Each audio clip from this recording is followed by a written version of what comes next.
Hello everyone, welcome back to Ninja Prep. This is Kapil Goyal, your educator and mentor for PG physics. तो CUET PG 2025 के application form fill किए जा रहे हैं। और जब आप एप्लीकेशन फॉर्म फिल कर रहे हैं तो मेजरली जो स्टूडेंट्स होते हैं उनका ये ड्रीम रहता है कि वो big four means JNU, BHU, DU या हैदराबाद सेंट्रल यूनिवर्सिटी यानी कि एचयू में एडमिशन वो ले।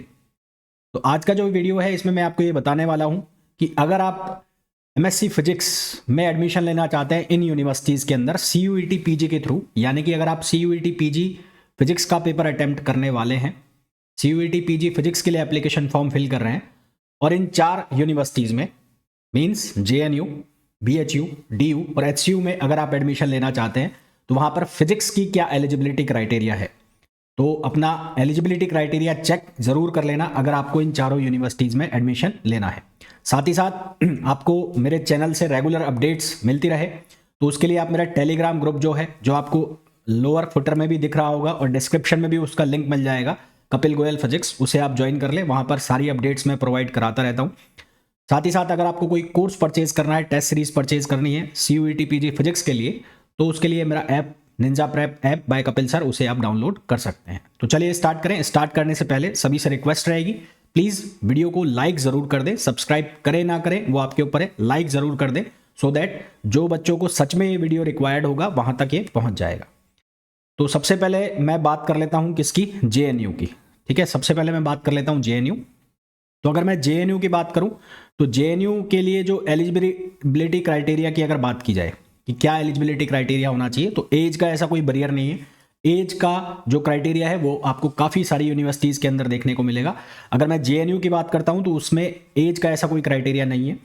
क्या रिक्वायरमेंट्स होनी मांगी है कि आपकी बैचलर डिग्री यानी कि बीएससी, आपका फिजिक्स जो है उसमें आपके सब्जेक्ट होने चाहिए, फिजिक्स मैथमेटिक्स मेन सब्जेक्ट होने चाहिए, है ना। ऐसा नहीं है कि आपने फिजिक्स लिया हुआ है और उसके अलावा आपने कोई सब्जेक्ट नहीं लिए हुए। तो फिजिक्स और मैथमेटिक्स अगर आप पास कोर्स हैं तो फिजिक्स मैथमेटिक्स आपका मेन सब्जेक्ट होना चाहिए और कम से कम आपके 55% 55% मार्क्स आपके होने चाहिए।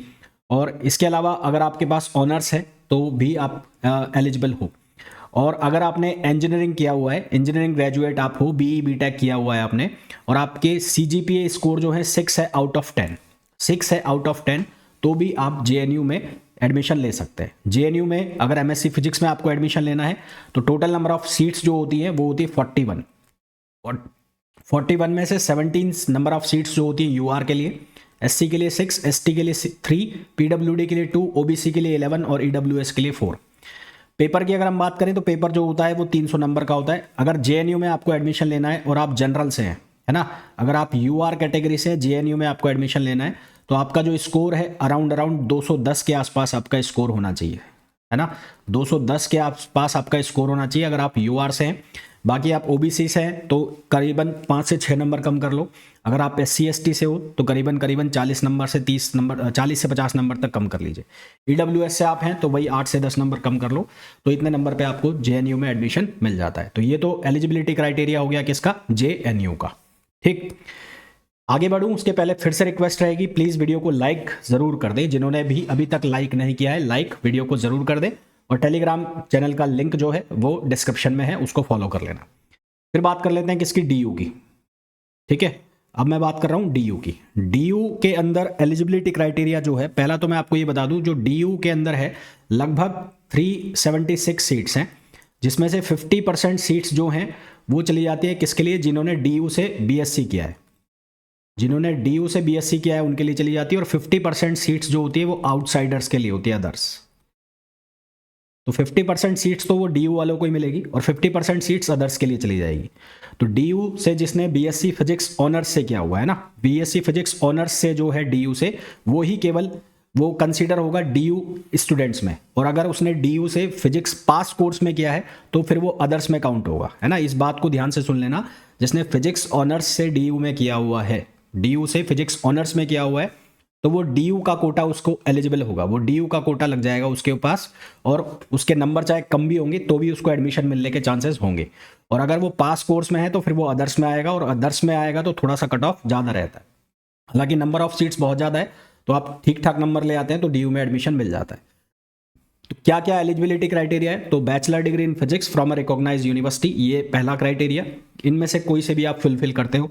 दूसरा, bachelor degree in science with physics course, major आपका फिजिक्स होना चाहिए, साथ में उसके एक मैथमेटिक्स सब्जेक्ट हो। उसके अलावा आप इंजीनियरिंग ग्रेजुएट हो तो भी आप एलिजिबल हैं। सेम वही क्राइटेरिया है जो कि किसका था, जो आपके पास क्राइटेरिया था यहाँ पर जेएनयू में, है ना। जेएनयू में 50% का क्राइटेरिया है, यहाँ पर ऐसा कोई क्राइटेरिया नहीं है परसेंटेज का। इसके अलावा अगर आपने डीयू से फिजिक्स ऑनर्स में आपने ग्रेजुएशन किया है तो आपको डीयू का कोटा मिल जाएगा, अगर आपको डीयू का कोटा चाहिए। और अगर आपने ऑनर्स में नहीं किया है तो फिर आप अदर्स में जाएंगे। नंबर ऑफ सीट्स मैंने बता दिया, 376 के आसपास सीट्स हैं। यहाँ पर जो सेफ स्कोर होता है डीयू के लिए, अगर मैं सेफ स्कोर की बात करूँ, सेफ डीयू के लिए अगर मैं बात करूँ तो जनरल के लिए, यूआर के लिए 150 तक भी मिल जाता है। अब आप में से कई बच्चे ये कहेंगे कि सर लास्ट ईयर 134 पर मिल गया था, 100, वो लास्ट में जो काउंसलिंग होती है वो होती है ना, वो इक्की दुक्की सीटें होती हैं। मैं इन जनरल बात कर रहा हूँ कि 150 नंबर तक कम से कम लाने, तो आप सेफ स्कोर में जाएंगे। फिर बात करें अगर बीएचयू की, तो बीएचयू में भी ऐसा कोई खास क्राइटेरिया नहीं है, परसेंटेज का यहाँ पर कोई क्राइटेरिया नहीं है। बीएससी फिजिक्स ऑनर से हो या बीएससी पास कोर्स से हो तो आप एलिजिबल हो। नंबर ऑफ सीट्स की अगर हम बात करें तो यहाँ पर 96 नंबर ऑफ सीट्स है। यहाँ पर भी कोटा लगता है, बीएचयू कोटा। बीएचयू कोटा मिलता है, बीएचयू कोटा लगभग 22% स्टूडेंट्स को यहाँ पर बीएचयू कोटा मिल जाता है। मतलब कि ओवरऑल सीट्स में बात करूं तो लगभग 20 से 22 सीट जो चली जाती हैं बीएचयू कोटा में चली जाती हैं। तो जिन्होंने बीएचयू से बीएससी किया हुआ है ये उनको मिलता है, उनको यहाँ पर प्रेफरेंस दी जाती है, यानी कि कम कट ऑफ पर भी उनको मार्क्स मिलते हैं, उनकी मेरिट लिस्ट अलग ही बनती है। तो बीएचयू में भी ऐसा कोई खास क्राइटेरिया नहीं है। यहाँ पर फिजिक्स ऑनर से हो, पास कोर्स से हो, परसेंटेज का ऐसा कोई चक्कर है नहीं। परसेंटेज 50% मांगा है, 50% मेरे हिसाब से सबका होता होगा, तो 50% यहाँ पर मांगा है, वो भी जनरल वालों का।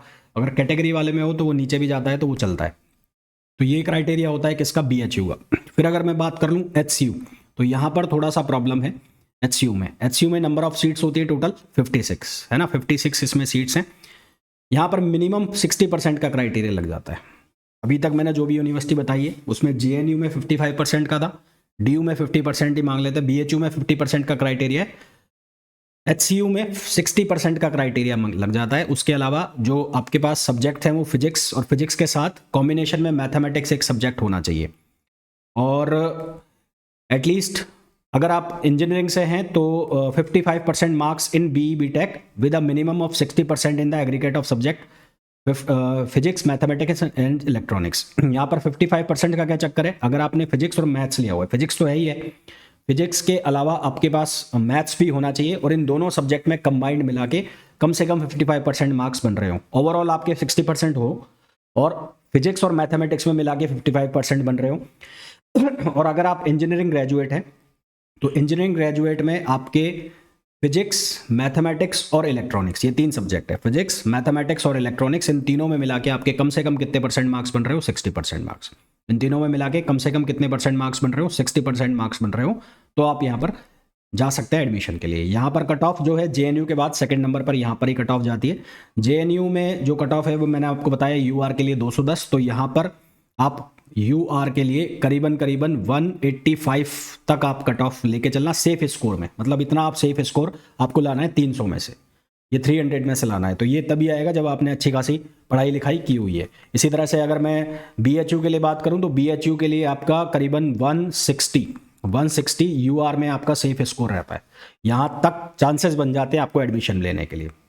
अब अगर बात कर लें, अगर आप सीयूईटी पीजी फिजिक्स से प्रिपरेशन कर रहे हैं और आपको मेरे साथ प्रिपरेशन करनी है तो अभी क्रैश कोर्स चल रहे हैं। क्रैश कोर्स में 2 बैच हैं, इम्पल्स प्लस और इम्पल्स। दोनों में डिफरेंस क्या है, इम्पल्स प्लस में आपको 2000 प्लस प्रैक्टिस क्वेश्चंस मिल जाते हैं, थ्योरी दोनों में सेम ही रहेगी, और इम्पल्स बैच में आपको 1000 प्लस क्वेश्चंस मिलते हैं। ये लाइव बैच चल रहे हैं, दिन में 3 क्लासेस चल रही हैं, जिनको मैं आपको डिफाइन भी कर चुका हूँ कि कौन कौन सी क्लास कब चल रही है, बाकी आप ज्वाइन करेंगे तो आपको पता ही लग जाएगा। उसके अलावा टेस्ट सीरीज इसमें इंक्लूड रहती है, 150 आवर प्लस का कंटेंट रहेगा। आई एम श्योर कि इस कोर्स को लेने के बाद आपको एक बेहतरीन यूनिवर्सिटी में एडमिशन मिल जाएगा। बाकी डिपेंड करता है कि आपने कितनी मेहनत की है, उसके ऊपर है।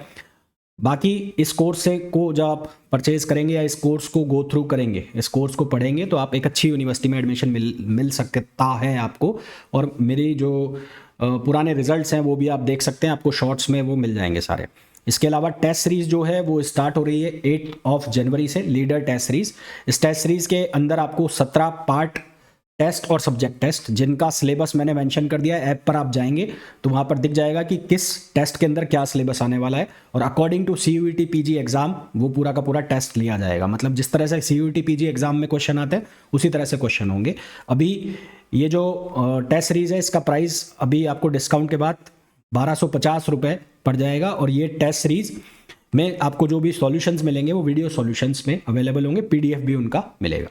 तो कुछ भी आपको ज्वाइन करना है तो उसके लिए आप ऐप डाउनलोड कर सकते हैं, Ninja prep app by Kapil sir. साथ ही साथ आप रेगुलर अपडेट्स के लिए मेरे जो टेलीग्राम ऐप चैनल है उसको आप ज्वाइन कर सकते हैं, जिसका लिंक आपको डिस्क्रिप्शन में भी मिल जाएगा। तो होपफुली ये वीडियो आप लोगों को यूज़फुल होने वाला है, और जिन्होंने भी अब तक वीडियो को लाइक नहीं किया है प्लीज़ वीडियो को लाइक कर लें, पॉसिबल हो तो चैनल को सब्सक्राइब भी जरूर करें। मिलते हैं नेक्स्ट वीडियो में, till then thank you, bye bye.